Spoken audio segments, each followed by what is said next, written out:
Hi everybody, this is Ian Lamont, publisher of In 30 Minutes Guides and Cheat Sheets available from the In 30 Minutes Cheat Sheet store. Today I'm going to be talking about opening up a PDF in Adobe Reader on your Windows machine. And if you could take a moment to follow my channel or like the video, I would appreciate it. And this is on a Windows 10 laptop. And here's the story. I have a PDF, and let me just open this up a little bit. So you can see it's a genealogy correspondence log, easygeniemaster.pdf. Now, sometimes when you double click on a file in Windows, it will open up directly to the Adobe Reader program, which is great because most PDFs are actually designed using Adobe software and they work best in Adobe software. Sometimes, however, you may be prompted to open it up in another type of program. For instance, if I right click on it and then do open with, it'll show me all these different examples like Microsoft Edge, Google Chrome, Firefox, even Excel.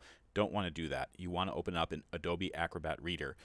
And if you don't have Adobe Acrobat Reader, it's easy to download it. There's a free version of it. You can just download it to your Windows machine and then you can start using it for PDF. So I'm going to open this up in Adobe Acrobat Reader.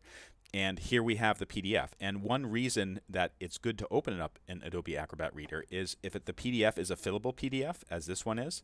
Fillable means I can start typing into it. And for instance, I can type my name. And then I can go to the next field, chart number, let's just call it by today's date, 062921, A. And then I can start going through and easily putting in the information. Sometimes if you use another program to open up the PDF, it may not let you type into it. For instance, I don't think most browsers let you type into a fillable PDF if you open up the PDF in the browser. For more information on how to get the most out of your technology, In 30 Minutes Cheat Sheet Store or in30minutes.com has lots of options for learning about technology, including videos, blog posts, and of course our cheat sheets and our guides. This is Ian Lamont signing off. If this video helped you out, please take a moment to like it or follow me on YouTube, and I will see you next time.